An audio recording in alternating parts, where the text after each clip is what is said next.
आज की इस वीडियो के अंदर हम आप सभी के साथ में अपनी क्लास 8 साइंस सब्जेक्ट के चैप्टर नंबर 13 के पार्ट सेकंड को डिस्कस करने वाले हैं। और यार अगर आपने अभी तक हमारे पार्ट फर्स्ट की वीडियो को नहीं देखा है तो जाओ माय फ्रेंड्स, एक बार उसको समझ लो, आप फिर यहाँ पे आना, ठीक है। तो यार आज हम स्टार्ट करने वाले हैं और सबसे पहले डिस्कस करने वाले हैं sound needs a medium for propagation. कि भाई जो आपकी साउंड होती है उसको एक जगह से दूसरी जगह पे जाने के लिए किसी मीडियम की रिक्वायरमेंट होती है, ठीक है। ये आपका मीडियम कुछ भी हो सकता है। फिर यहाँ पे आगे आप सभी को बताता है when you call up your friend who is standing at a distance your friend is able to hear your voice, how does the sound propagate और ट्रेवल फॉर हर। अब यहाँ पे कहते हैं कि भाई मानो आप तो यहाँ पे खड़े हो दिल्ली के अंदर और आपका जो फ्रेंड है वो मुंबई के अंदर है। अब आप जानते हो कितना दूर यहाँ पे हमारे बीच में गैप बन जाता है, तो आप उससे फ़ोन पे बात करती हो तो जो आपकी आवाज़ होती है वो आपके फ्रेंड तक पहुँच जाती है। तो वो कैसे यहाँ पे पहुँचती है, आपके माइंड में सबसे पहले ये क्वेश्चन आना चाहिए, ठीक है। तो चलो यार माय फ्रेंड्स, अब आपको यहाँ पे इसके साथ इसको समझाने के लिए हमारे पास गिवन है एक्टिविटी 13.7।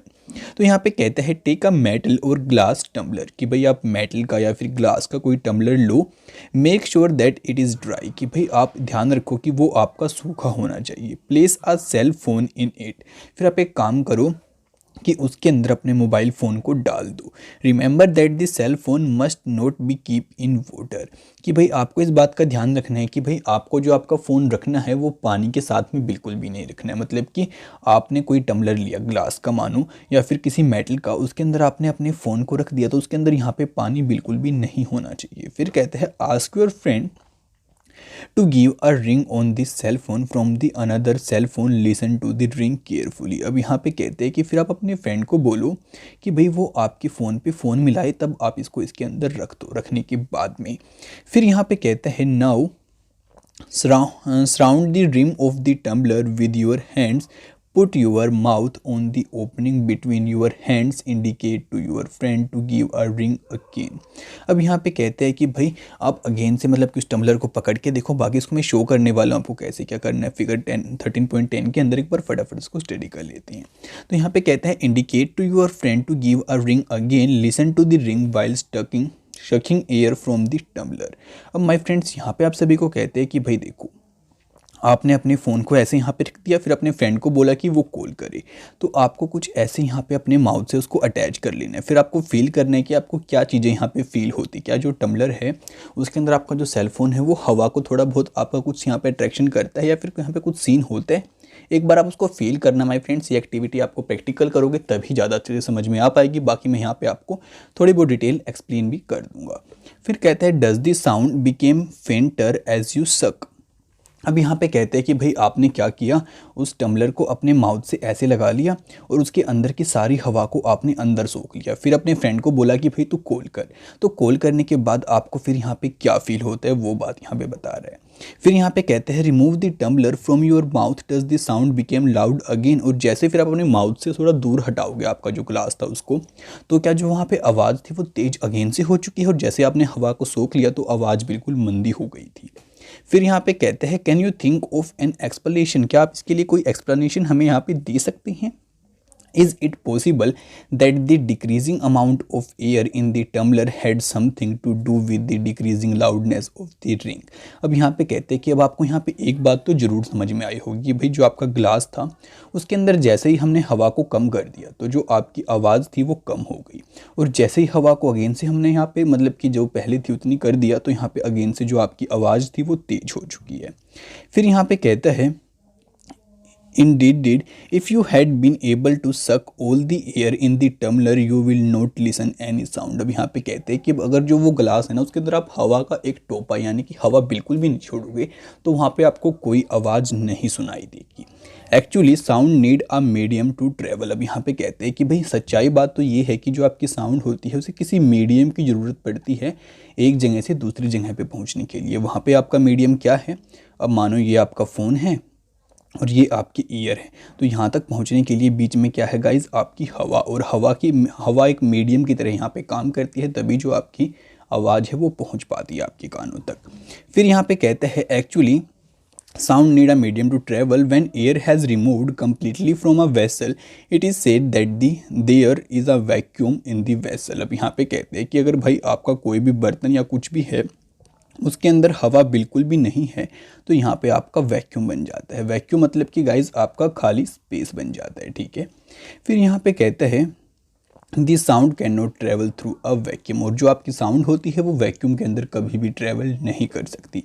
फिर यहाँ पे कहते हैं does sound travel in liquid, let us find out, कि भाई जो आपकी साउंड होती है क्या वो पानी के अंदर भी ट्रेवल करती है। तो चलो माय फ्रेंड्स इस बात को भी यहाँ पे फाइंड आउट करने की कोशिश करते हैं हमारी एक्टिविटी 13.8 के अंदर। तो यहाँ पे कहता है टेक अ बकेट और अ बाथटब, कि भाई आप या तो कोई बाल्टी ले लो या यहाँ पे कोई बाथटब ले लो। तो ये लो सर, ये आपका बाथटब हो सकता है, ऐसा कुछ रहता है मे बी, है ना। तो बाथटब या बाल्टी दोनों में से आप कुछ भी ले सकते हो, ठीक है। लेने के बाद कहता है take a small bell in your hand, कि भाई आप अपने हाथ में कोई छोटी सी घंटी ले लो। Shake this bell inside the water to produce sound, और फिर आप एक काम करो उसको पानी के अंदर डुबा के आप मतलब कि बजाने की कोशिश करो। Make sure that the bell does not touch the body of the bucket और द टब, और आपको इस बात का भी ध्यान रखना है कि जो आपकी घंटी है या बेल है वो आपके टब के साथ में या फिर इस बाल्टी के साथ में कहीं टच नहीं होनी चाहिए माय फ्रेंड्स, ठीक है। कुछ इस तरीके से ये देखो, आपको इस बेल को ऐसे बजाना है, आपकी जैसे मंदिर की घंटी होती है ना, कुछ वैसी घंटी लेके उसको ऐसे बजाना, टच नहीं होने देना आपको कहीं भी उसको। फिर यहाँ पे कहते हैं place your ear gently on the water surface, और फिर जो आपका कान है आप उसको पानी की सतह पे बिल्कुल आराम से ऐसे डुबोना कि भाई कभी आपके कान में सॉरी पानी भी ना घुस जाए, और मतलब कि आपको बिल्कुल जेंटली तरीके से उसकी ऊपरली वाली सतह के ऊपर रखना है। फिर यहाँ पे कहता है can you hear the sound of the bell, तो वहाँ पे क्या आपको बेल की आवाज़ सुनाई देती है। Does it indicate that sound can travel through liquids, क्या आपको ये बात बताती है कि भाई आपकी जो साउंड है वो लिक्विड्स के अंदर भी ट्रेवल कर सकती है। Oh that is how whales and dolphins might be communicate under water. तो माय फ्रेंड्स ऐसे ही जो आपकी वेल मछली होती है, डॉल्फिन्स होती हैं, ये सभी पानी के अंदर बात कर पाती हैं। फिर कहते हैं let us find out if sound can travel through solids also. तो चलो माय फ्रेंड्स अब एक हम एक्टिविटी के अंदर ये जानने की भी कोशिश भी करते हैं कि भाई क्या आपकी जो आवाज़ है सॉलिड के अंदर से भी ट्रेवल हो सकती है। आई मीन आपकी कोई दीवार हो गया, कोई दरवाजा हो गया, उन सभी के अंदर से। तो उसके लिए हमारे पास गिवन है एक्टिविटी 13.9। तो यहाँ पे कहते हैं take a meter scale or a long metal rod and hold it one end to your ear. Ask your friend to gently scratch a tap on the other end of the scale. अब my friends यहाँ पे आप सभी को कहते हैं कि भाई आप एक काम करो, कोई भी रोड ले सकते हो आप मेटल की, उसको अपने कान के पास में लगाओ, आपके फ्रेंड को बोलो दूसरे एंड पे थोड़ी थोड़ी स्क्रैचिंग यहाँ पे करे ऐसे ऐसे, और फिर आप देखोगे कि आपको यहाँ पे साउंड सुनाई देती है। सो यहाँ से आपको पता लग जाएगा कि भाई जो आपकी साउंड है वो मीटर स्केल या फिर आपका कोई मेटल की चीज़ होती है, कोई सॉलिड चीज़ होती है, उसके अंदर से भी ट्रेवल करती है। फिर यहाँ पे कहते हैं can you hear the sound of scratching, क्या आपको यहाँ पे साउंड की स्क्रैचिंग सुनाई देगी। तो जी हाँ ज़रूर देगी। फिर कहते हैं ask your friend around you if they were able to hear the same sound, क्या आपके फ्रेंड को भी ऐसी साउंड सुनाई देती है। अपने फ्रेंड से आप इस बात को पूछ सकते हो। फिर यहाँ पे कहते हैं You can also perform the above activity by placing your ear at one end of the long wooden or metallic table and asking your friend to gently scratch the other end of the table. और my friends आप इस activity को बहुत अलग अलग तरीक़ों से यहाँ पे कर सकते हो। तो यहाँ पे यही सब बातें बताते हैं कि भाई आप कोई लकड़ी की टेबल ले सकते हो या फिर आप कुछ ऐसी मतलब कि आप कोई भी सॉलिड चीज़ ले सकते हो और एक साइड अपने कान को लगा के दूसरी साइड अपने फ्रेंड को बोल सकते हो कि भाई उसके ऊपर यहाँ पे नोक कर दे या फिर स्क्रैच कुछ भी करे तो आपको गाइज वहाँ पे सुनाई देगा कुछ इस तरीके से। ये देखो यहाँ पे टप टप कर रहा है और उसके फ्रेंड को यहाँ पे सुनाई दे रहा है, ठीक है। फिर कहते हैं माय फ्रेंड्स आप सभी को कि भाई we find that sound can travel through wood और मेटल, कि भाई इससे हमें ये बात समझ में आती है कि जो आपकी साउंड है वो मेटल के अंदर से वुड के अंदर से ट्रेवल कर सकती है। In fact sound can travel through any solid, और इसी तरीके से जो आपकी साउंड है वो किसी सॉलिड के अंदर से भी ट्रेवल कर सकती है। You can perform interesting activities to show that sound can also travel through the strings. और माय फ्रेंड्स यहाँ पे कहते हैं कि भाई आपको एक सबसे इंटरेस्टिंग एक्टिविटी बताएं कि भाई जो आपकी आवाज़ है वो धागे के अंदर से भी ट्रेवल कर सकती है। Have you ever made a toy telephone, क्या कभी आपने यहाँ पे टॉय टेलीफोन बनाया है। Can you say that sound can travel through string, क्या आप कह सकते हो कि भाई जो आपकी साउंड है वो स्ट्रिंग के अंदर से भी ट्रेवल कर सकती है। तो माय फ्रेंड्स बेसिकली यहाँ पे होता क्या है कि भाई एक साइड आप कुछ ऐसा बना लेते हो, प्लास्टिक का गिलास था और दूसरे साइड भी ऐसा, और यहाँ पे आप धागा बांध देते हो, ठीक है। अब यहाँ पे आगे कहते हैं स्ट्रिंग मतलब गाइज कोई आपकी वायर भी हो सकती है, ठीक है, आई मीन समझते हो आप इस बात को। फिर आगे कहते हैं we have learn so far that vibrating objects produce sound and it is carried in all direction in a medium. फिर कहते हैं the medium could be a gas, a liquid और a solid, how do we hear it. अब यहाँ पे कहते हैं कि भैया आपका मीडियम कुछ भी हो सकता है, सॉलिड, लिक्विड, गैस, आपकी साउंड इन सभी मीडियम्स के अंदर से यहाँ पे ट्रेवल कर पाती है, लेकिन बगैर मीडियम नहीं कर पाएगी, आप ये बात भी जानते हैं। फिर कहते हैं we hear sound through our ears, कि भाई जो आवाज़ होती है हमें अपने कानों के जरिए यहाँ पे सुनाई देती है, ठीक है। कहते हैं the shape of the outer part of the year is like a funnel, और जो गाइज हमारे कान की बाहरी मतलब की कुछ ऐसी बनावट होती है, एक फनल की तरह होती है, आपने देखा हो तो। फिर कहते हैं when sound enters it it travels down a canal at the end of which there is a thin stretched membrane, कि भाई जब हमारी साउंड इसके अंदर घुसती है तो बहुत अंदर तक जाती है और एक आपकी स्ट्रेच मेम्ब्रेन टाइप यहाँ पे रहती है, उसके पास तक जाती है। फिर कहता है it is called the ear drum, और गाइज इसको हम क्या बोलते हैं, ईयर ड्रम बोलते हैं। फिर कहते हैं it performs an important function, और फिर गाइज जो आपका वो रहता है एक सबसे इंपॉर्टेंट फंक्शन को यहाँ पे प्ले करते हैं। फिर यहाँ पे कहते हैं to understand what the ear drum does let us build a tin can model of the ear drum. तो कहते हैं कि भाई जो हमारा ईयर ड्रम होता है कैसे काम करता है, इस बात को समझने के लिए चलो हम गाइस अपने कैन का यहाँ पे एक ईयर ड्रम बनाने की कोशिश करते हैं। यहाँ पे इसके लिए आपके पास गिवन है एक्टिविटी 13.10, और कहता है टेक अ प्लास्टिक और अ टिन कैन, कि भाई टिन का या फिर प्लास्टिक का आप कोई भी कैन ले सकते हो, कट इट्स एंड, और आप उसके एंड को काटिए, stretch a piece of rubber balloon across one end of the can and fasten it with a rubber band. Put 4 or 5 giants of dry creels on the stretched rubber. Now ask your friend to speak hurry hurry from the one and observe what happened to the grain. Why do you grains jump and down? अब my friends यहाँ पे आप सभी को कहते हैं कि देखो कुछ इस तरीके से यहाँ पे आपको बलून को खींच लेना है और फिर ऐसे यहाँ पे बांध देना है। फिर आपके इसके ऊपर कुछ आपको मतलब कि दाने रखने हैं आपके गेहूँ वगैरह के, आपके फ्रेंड को बोलना है हुरे हुरे, तो आपके ऊपर जंप करेंगे। तो आपको ऐसा क्यों हो रहा है और इससे आपको क्या बात समझ में आई, देखो कुछ इस तरीके से आपको यहाँ पे करना है। फिर कहते हैं the ear drum is like a stretched rubber sheet, और जो आपका ईयर ड्रम होता है आपके कान के अंदर वो भी कुछ इस रबड़ की सीट की तरह ही होता है। अब यहाँ पे कहते हैं sound vibration make the ear drum vibrate, क्योंकि जो आपके साउंड की वाइब्रेशंस होती हैं वो आपके ईयर ड्रम को क्या करती हैं, वाइब्रेट करने में हेल्प करती हैं। The ear drum send vibration to the inner ear, फिर जो आपका ईयर ड्रम होता है इन साउंड्स को आपके इनर ईयर तक भेजता है। फिर यहाँ पे कहते हैं for there the signal goes to the brain that is show we hear, और यहाँ पे कहते हैं कि फिर वो सिग्नल्स आगे जाके हमारे ब्रेन यानी कि दिमाग तक जाती हैं, फिर वो सोचता है और रिस्पॉन्स करता है। देखो माय फ्रेंड्स कुछ इस तरीके का सिस्टम यहाँ पे रहता है। अब ये हो गया आपका ईयर ड्रम यहाँ पे ये वाला पार्ट, उसके बाद ये सिग्नल आगे जाएंगे आपके इनर ईयर के पास में और फिर जाएंगे आपकी ब्रेन के पास में, ठीक है। तो चलो अब आपको बताते हैं, और यहाँ पे कहते हैं we must never put a sharp pointed और the hard thing into our ear, कि भाई हमें कभी भी कोई मतलब ज़्यादा हार्ड चीज़ या फिर कोई नुकीली चीज़ अपने कान के अंदर नहीं घुसानी चाहिए। It can damage the ear drum, वो हमारे ईयर ड्रम को ख़राब कर सकती है। The damaged ear drum can impair hearing, और यहाँ पे कहते हैं अगर हमारा यहाँ पे ईयर ड्रम डैमेज हो जाएगा तो हमें सुनने में बहुत प्रॉब्लम होगी। उसके बाद माय फ्रेंड्स हमारा नेक्स्ट टॉपिक निकल के आता है amplitude, time period and frequency of vibration, कि भाई ये सारी चीज़ें आपकी क्या रहती हैं, एम्पलीट्यूड क्या होता है, टाइम पीरियड क्या होता है और आपकी फ्रीक्वेंसी ऑफ वाइब्रेशंस क्या होती हैं। चलो फटाफट से इन सभी के बारे में यहाँ पे जान लें। सो अब यहाँ पे कहते हैं we have learn that the to and fro motions of an object is known as vibration, कि भाई अब हम इस बात को तो जान चुके हैं कि किसी ऑब्जेक्ट का आपका टू एंड फ्रो मोशन को हम यहाँ पे क्या बोल देते हैं, वाइब्रेशन बोल देते हैं, यानी कि आपका इस टाइप के मोशन को, ठीक है माय फ्रेंड्स। तो अब कहते हैं this motion is called the oscillatory motion, और इस टाइप का जो गाइज आपका मोशन होता है उसको हम यहाँ पे क्या कहते हैं, ऑस्किलेटरी मोशन, ठीक है, ये वाला मोशन आपका। फिर कहते हैं you have already learn in the earlier classes about the oscillatory motions and it's time period, कि भाई आपकी जो पीछे वाली क्लासेस हैं उनके अंदर आप पहले ही इस बात को जान चुके हो कि जो आपका ऑस्किलेटरी मोशन होता है वो क्या होता है, उसका टाइम पीरियड क्या रहता है। फिर कहते हैं द नंबर ऑफ ऑस्किलेशंस पर second is called the frequency of oscillation. अब यहाँ पे कहते हैं कि भाई आपके 1 सेकेंड के अंदर कितने सारे ऐसे ऑसिलेशन हो जाते हैं। 1 सेकेंड की बात कर रहा हूँ मैं, ठीक है।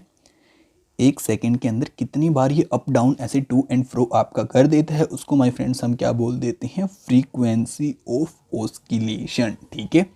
फिर कहते हैं frequency is expressed in hertz, और जो फ्रीक्वेंसी होती है उसको गाइज हम यहाँ पे हर्ट्ज में मापते हैं, ठीक है।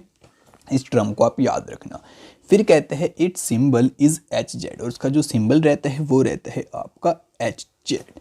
फिर आप सभी को कहता है a frequency of 1 H Z is 1 oscillation पर सेकेंड, कि भाई आपका जो 1 एच जेड होता है ना वो किसके इक्वल होता है, वो होता है आपका एक ऑस्किलेशन कि मतलब कि आपके कितने ऑस्किलेशन हुए हैं आपकी 1 सेकेंड के अंदर, कि कितनी बार आपका ये मोशन हुआ है 1 सेकेंड के अंदर, ठीक है। फिर आप सभी को आगे कहते हैं if an object oscillate 20 times in 1 second that would be its frequency, कि भाई अगर कोई ऑब्जेक्ट आपका 20 बार ऐसे करता है 1 सेकेंड के अंदर, तो गाइज क्या होता है, वो उसकी यहाँ पे फ्रीक्वेंसी है, ठीक है। फिर यहाँ पे कहते हैं you can recognise many familiar sounds without seeing the object producing them, कि भाई आप बहुत सारे साउंड्स को यहाँ पे इसकी वजह से क्या कर सकते हो, पहचान सकते हो, रिकॉग्नाइज कर सकते हो बगैर उस ऑब्जेक्ट को देखे हुए कि भाई कौन इसको प्रोड्यूस कर रहा है। हाउ इज़ इट पॉसिबल, तो ये कैसे पॉसिबल है आपका, अब आपके माइंड में ये क्वेश्चन जरूर आया होगा। तो यहाँ पे कहते हैं these sounds must be different to enable you to recognise them, कि भाई वो जो आपकी साउंड है वो डिफरेंट होती है, इसलिए आप उसको इजीली रिकॉग्नाइज यहाँ पे कर सकते हो। फिर कहते हैं have you ever thought what four factors make them different, क्या कभी आपने सोचा है कि भाई साउंड के ऐसे कौन से फैक्टर्स रहते हैं जो कि उसको डिफरेंट बनाते हैं बाकियों की साउंड से। Amplitude and frequency are the 2 important property of any sound, तो यहाँ पे बताते हैं कि भाई एक तो आपका जो एम्पलीट्यूड होता है और एक आपकी जो फ्रीक्वेंसी होती है, ये दो आपकी सबसे इम्पोर्टेंट प्रॉपर्टी रहती हैं आपकी साउंड की। Can we differentiate sounds on the basis of their amplitude and frequency, तो अब आपके माइंड में आया होगा कि भाई क्या हम साउंड को डिफ्रेंशिएट कर सकते हैं उसके एम्पलीट्यूड को देखते हुए, उसकी साउंड को देखते हुए, फ्रीक्वेंसी को देखते हुए, सॉरी। तो चलो यार अब आपको इसको समझाते हैं और हमारा टॉपिक निकल के आता है लाउडनेस एंड पिच। तो यहाँ पे सबसे पहले हमारे पास गिवन है इसके लिए एक्टिविटी 13.11। तो यहाँ पे कहते हैं take a metallic tumbler and a table spoon, कि भाई आप एक काम करो, एक तो चम्मच ले लो और एक ऐसा कोई आप टम्बलर ले सकते हो यानी ग्लास ले लो स्टील का। फिर कहते हैं हियर द साउंड प्रोड्यूस, और फिर आप इसको मार के देखो आपके चम्मच को ऐसे, तो आपकी किस टाइप की यहाँ पे साउंड आती है, एक बार उसको सुनो। फिर कहते हैं hear the sound produce, now bang the spoon on the tumbler and hear the sound produce again. फिर आप एक काम करो, जोर से उस चम्मच को मारो और फिर देखो कि आपको कैसी साउंड आती है अगेन से।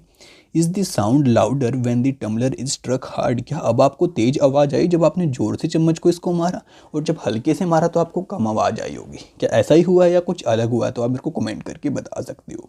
तो यहाँ पे कहते हैं now suspend a small thermocol ball to touching the rim of the tumbler. फिर आप एक काम करो, किसी धागे से किसी थर्माकोल की छोटी सी बॉल को बांधो, vibrate the tumbler by striking it, और फिर टम्बलर को उसको ऐसे मारो जैसे कि ये यहाँ पे मार के दिखा रहा है, ठीक है। फिर आप सभी को कहते हैं see far the ball, see how far the ball is displaced, कि भाई देखो आपकी जो बॉल है वो कहाँ तक जाती है। The displacement of the ball is measured of the amplitude vibration of the tumbler, कि भाई जितना आपकी बॉल दूर तक जाएगी वही आपको बताएगा कि भाई इसका यहाँ पे एम्पलीट्यूड क्या है, आपके जो टम्बलर की वाइब्रेशन हो रही है, ठीक है। आपको मारना तो वहाँ पे चम्मच ही है, लेकिन आपकी बॉल जो दूर जाएगी ना ये आपको बताइए कि भाई वहाँ पे आपका कितना एम्पलीट्यूड है। फिर यहाँ पे कहते हैं now strike the tumbler gently and then a little harder, कि भाई पहले तो आप आपका जो टम्बलर था उसको आराम आराम से मारो, फिर अपने स्पीड को थोड़ा सा बढ़ा दो और फिर देखो कि क्या आपका एम्पलीट्यूड यहाँ पे बढ़ता है। Compare the amplitude of the vibration of the tumbler in 2 cases, और दोनों केसेस के अंदर फिर आप इसको कंपेयर करके देखो। In which case is the amplitude larger, कि भाई कौन सा ऐसा केस है जिसके अंदर जो आपका एम्पलीट्यूड है ज़्यादा है, लार्ज है। Loudness of sound is proportional to the square of the amplitude of the vibration. अब यहाँ पे बताते हैं कि भाई जो आपकी साउंड की लाउडनेस रहती है यानी कि लाउड साउंड रहती है वो आपकी प्रोपोर्शनल होती है, ठीक है। किसके प्रोपोर्शनल होती है, वो प्रोपोर्शनल होती है आपकी स्क्वायर ऑफ एम्पलीट्यूड की, ठीक है। Square of amplitude of vibration producing the sound. अब आपको ये रिलेशन यहाँ पे समझ में आ गया होगा। फिर कहता है for example if the amplitude becomes twice the loudness increased by a factor of 4, कि भाई अब मानो कि भाई बेसिकली आपका क्या हुआ कि जो आपका एम्पलीट्यूड था वो आपका 2 हो गया, तो जो गाइज आपकी साउंड की लाउडनेस है ना, यानी कि उसकी जो तेज आवाज़ आ रही थी वो आपकी 4 बढ़ जाएगी, उसके स्क्वायर की इक्वल है वो। फिर यहाँ पे कहते हैं the loudness is expressed in unit called the decibel, और जो आपकी लाउडनेस होती है हम उसको डेसिबल यूनिट के अंदर यहाँ पे काउंट करते हैं।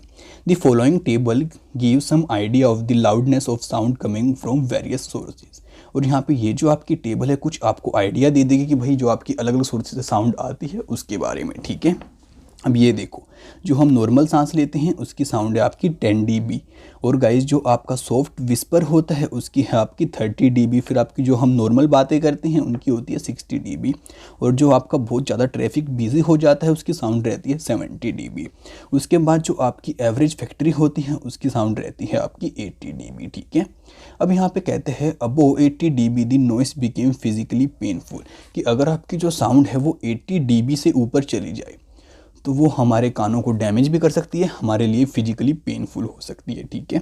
तो चलो माय फ्रेंड्स अब आपको आगे बता दें। अब यहाँ पे कहते हैं loudness of sound depends on it's amplitude, कि भाई जो आपके साउंड की लाउडनेस रहती है वो उसके एम्पलीट्यूड के ऊपर यहाँ पे डिपेंड करती है। अब आप इस बात को जान चुके हो। फिर कहते हैं when the amplitude of vibration is larger the sound produce is loud, कि भाई जो आपका एम्पलीट्यूड होगा वाइब्रेशन का अगर वो ज़्यादा होगा तो आपकी जो आवाज़ है वो भी ज़्यादा आएगी।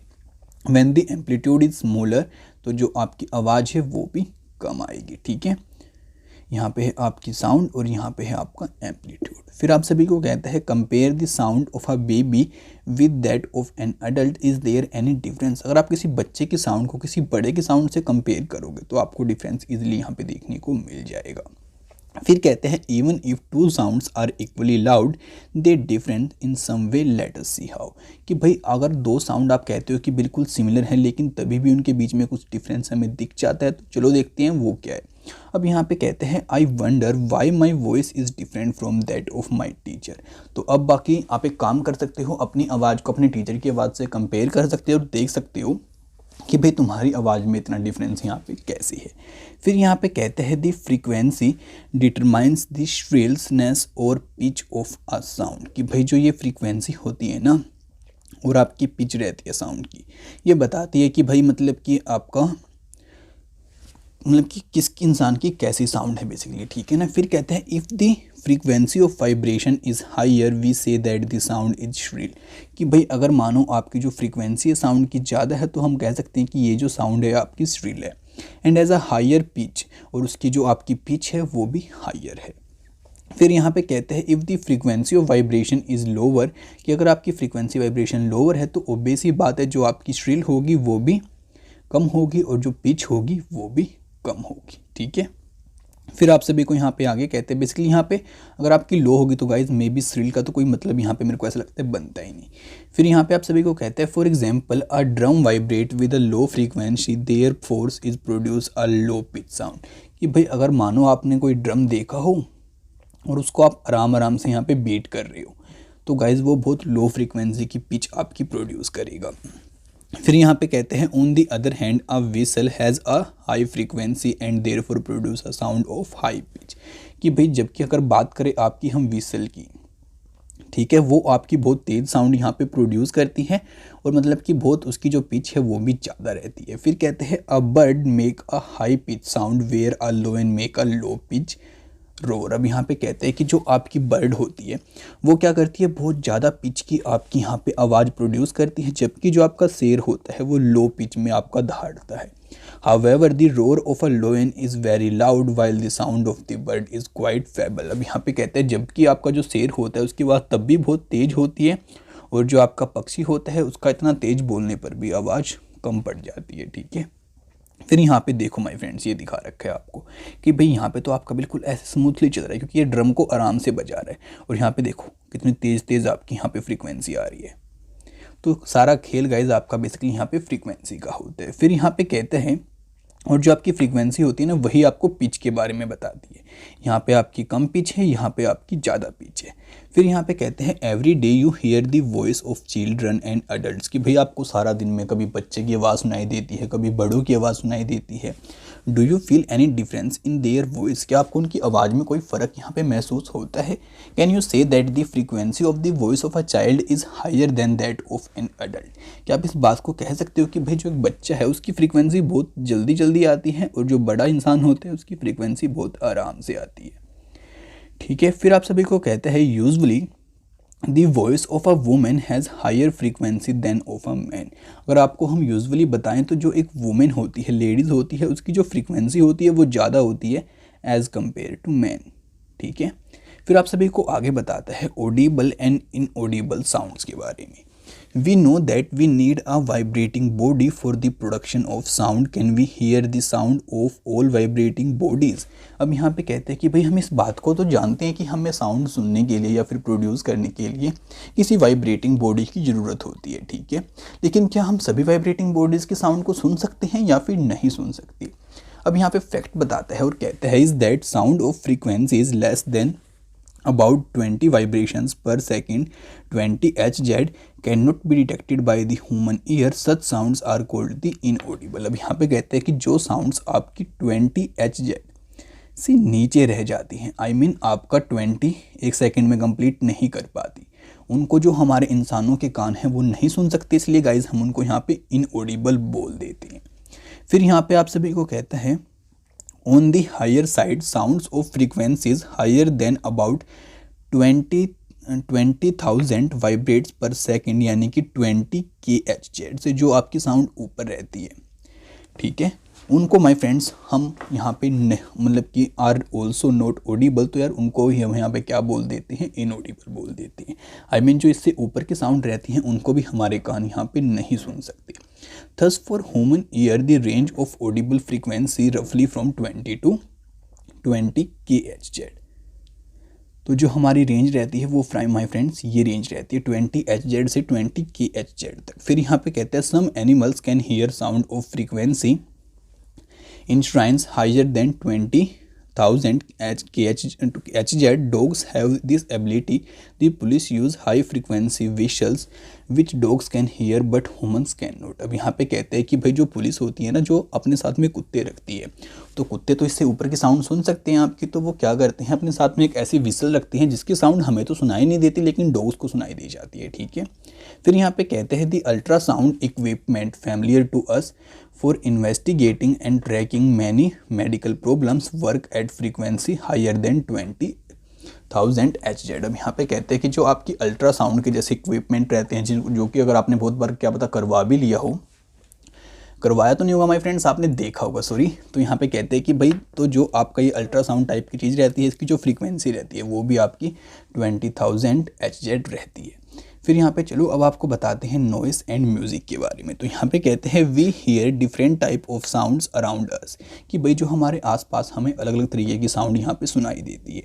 Is the sound always pleasing, क्या हर टाइम हमें जो अच्छी लगने वाली साउंड होती है वही सुनाई देती है। Does a sound some time cause discomfort to you, क्या कभी ऐसा भी हुआ है कि कोई आवाज़ आपको बहुत परेशान कर रही है। Some sounds are pleasant to the ear where some are not. अब यहाँ पे कहते हैं कि कुछ साउंड तो हमारे कानों को बहुत अच्छी लगती है और कुछ नहीं लगती। Suppose construction work is going on in your neighbourhood. अब आप सोचो कि भाई आपका जो पड़ोस है वहाँ पे कोई आपका घर बनाने का या फिर कोई मशीनों का काम चल रहा है, तो आपको वो बिल्कुल पसंद नहीं आएगा। Are the sounds coming from the construction site pleasing, या जो वहाँ से आवाज़ आएगी वो अच्छी आएगी। Do you enjoy the sound, क्या आप उस साउंड को इन्जॉय करोगे ट्रक की और बसेस की। Such unpleasant sounds are called noise, तो ऐसी जो आपकी साउंड रहती हैं जो कि हमें बिल्कुल अच्छी नहीं लगती, तो यार उन सभी को हम यहाँ पे नॉइस बोल देते हैं। फिर कहते हैं in a classroom if all the students speak together what would the sound produce be called. अब यहाँ पे कहते हैं कि अगर क्लास में सारे बच्चे बोलना स्टार्ट कर दे एकदम से, तो आपकी कौन सी साउंड प्रोड्यूस होती है, वो होती है आपकी नॉइस। ठीक है, फिर कहते हैं on the other hand you enjoy sound from the musical instrument, जबकि अगर आपको दूसरी तरफ हम बताएं तो जो आपके म्यूजिकल इंस्ट्रूमेंट रहते हैं उनकी साउंड हमें बहुत अच्छी लगती है। Musical sound is one which is pleasing to the ear, और हमारे जो कान होते हैं उनको भी बहुत अच्छी लगती है। Sound produce by a harmonium is a musical sound, और जो साउंड आपका हारमोनियम प्रोड्यूस करता है वो म्यूजिकल साउंड रहती है। The string of a sitar also give out a musical sound, और जो आपके सितार की स्ट्रिंग होती हैं वो भी म्यूजिकल साउंड देती हैं। But if a musical sound becomes too loud would it remain melodious. अब यहाँ पे कहते हैं कि अगर हम आपकी म्यूजिक की आवाज़ को भी बहुत तेज़ कर दें तो क्या वो भी हमें अच्छी लगेगी? तो जी नहीं फ्रेंड्स, कोई भी आवाज़ ज़्यादा ज़रूरत से ज़्यादा जो अगर तेज़ हो जाती है तो हमारे कानों को अच्छी नहीं लगती। बाकी चलो यार माय फ्रेंड्स, अब आपको बताते हैं नॉइज़ पोल्यूशन के बारे में। अब यहाँ पे कहते हैं you already know about air pollution, कि भाई आप हवा के पोल्यूशन यानी कि एयर पोल्यूशन के बारे में तो पहले से ही जानते हैं।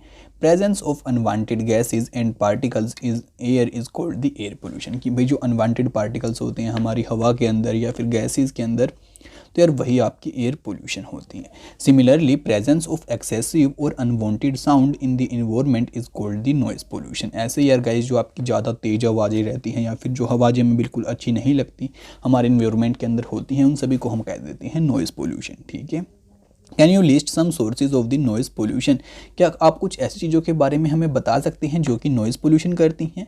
Major cause of noise pollution are the sound of the vehicles, explosions including the bursting of crackers, machines, loud speakers etcetera. अब यहाँ पे बताते हैं कि आपको जो सबसे मेन कारण रहते हैं ना आपकी नॉइज़ पोल्यूशन के, वो कौन से हैं। आपकी व्हीकल्स की साउंड हो गई, आपके एक्सप्लोजन्स की साउंड हो गई, आपके क्रैकर्स यानी कि पटाखों की आवाज़ हो गई, मशीन्स की आवाज़ हो गई, लाउड स्पीकर्स की आवाज़ हो गई, और आप और भी बहुत सारे ऐसे एग्जाम्पल्स यहाँ पे सोच सकते हैं। फिर कहते हैं word sources in the home में लीड टू नॉइज़, और आपकी घर पे ऐसी क्या क्या चीज़ें हैं जो गाइज नॉइज़ प्रोड्यूस करती हैं। Television and transistor, radio at high volume, कि जैसे कि आपका टेलीविज़न हो गया, ट्रांजिस्टर हो गया, अगर हम इनको बहुत तेज़ आवाज़ पे चलाएंगे तो गाइज़ ये भी क्या करते हैं, आपकी नॉइज़ प्रोड्यूस करते हैं। आपके किचन की कुछ चीज़ें भी हो सकती हैं, आपका कूलर भी हो सकता है, एयर कंडीशनर भी हो सकता है, और भी माय फ्रेंड्स बहुत सारी चीज़ें यहाँ पे हो सकती हैं। फिर कहते हैं what are the harms of noise pollution, कि अगर अब भाई हमें नॉइज़ पोल्यूशन के अंदर रह रहे हैं तो हमारे जो कान हैं या फिर हमारी बॉडी को ऐसे कौन से नुकसान यहाँ पे पहुँच सकते हैं। तो यहाँ पे कहते हैं do you know that presence of excessive noise in the surrounding may cause many health related problems, कि भाई अगर हमारे आसपास में बहुत तेज़ आवाज़ें हैं तो भाई क्या होता है कि हमारी बॉडी में कुछ प्रॉब्लम्स यहाँ पे हो सकती हैं। लैक ऑफ स्लीप, की भाई हमारी जो नींद है गाइज वो हमें कम आएगी। उसके बाद यहाँ पे कहते हैं हमें हाइपरटेंशन भी हो सकती है, यानी कि जो हमारा ब्लड प्रेशर हो सकता है वो बहुत तेज़ हो सकता है। एनग्जाइटी हो सकती है, हमें चिंता वगैरह हो सकती हैं, और भी गाइज हमारी जो हेल्थ है उसके साथ में और भी बहुत सारी बीमारियां यहाँ पे आ सकती हैं। अब यहाँ पे कहते हैं a person who is expose to a loud sound continuously may get temporary और even permanent impairment of hearing. अब यहाँ पे कहते हैं कि जो भाई लोग सारा टाइम ही इतनी ऊंची आवाज़ में रहता है तो उसके जो कान हैं गाइज उनको ऊंचा सुनाई देना भी यहाँ पे स्टार्ट हो सकता है, और मतलब कि उसको सुनने में यहाँ पे प्रॉब्लम हो सकती है। ठीक है, उसके बाद चलो यार अब आपको कुछ और बातें बताते हैं नेक्स्ट टॉपिक के अंदर, जो कि है आपका measures to limit noise pollution, कि भाई आपके जो नॉइज़ पोल्यूशन है उसको कम करने के लिए हम क्या क्या स्टेप्स यहाँ पे उठा सकते हैं। तो यहाँ पे कहते हैं to control noise we must control the sources of noise, कि भाई हमें आवाज़ को कंट्रोल करने के लिए उसकी जो सोर्स है ना उसको कंट्रोल करना पड़ेगा। How can this be achieve, तो हम उसको कैसे अचीव कर सकते हैं। For this silencing device must be installed in the aircraft, engines, transport vehicles, industrial machines and the home appliances, कि भाई जो हमारे होम अप्लायंसेस रहते हैं या फिर गाइज आपके जो इंजन्स रहते हैं या फिर कोई और ट्रांसपोर्ट के व्हीकल रहते हैं, उन सभी के अंदर आपके जो साइलेंट इंजन होते हैं ना गाइज उनका लगना बहुत ज़रूरी है। फिर कहते हैं how can the noise of pollution be controlled in a residential area, कि भाई जिस एरिया में आप रहते हो वहाँ का जो नॉइज़ पोल्यूशन है उसको हम कैसे कंट्रोल कर सकते हैं। अब यहाँ पे कहते हैं all noisy operations must be conducted away from any residential area, noise producing industries should be set up away from such areas, कि भाई आपकी जो कोई फैक्ट्री अगर आप लगाना चाहते भी हैं तो उसको किसी भी जहाँ पे लोग रहते हैं उस एरिया से बहुत दूर लगाइए ताकि वहाँ पे कोई नॉइज़ पोल्यूशन ना हो। Use of automobile horns should be minimised, कि भाई जो भी हम व्हीकल चलाते हैं उसके जो हॉर्न का इस्तेमाल होता है हमें कम से कम करना चाहिए। TV and music system should be run at low volume, और जो आपके टीवी होते हैं, म्यूजिक सिस्टम होते हैं, वो हमें कम आवाज़ पे चलाने चाहिए।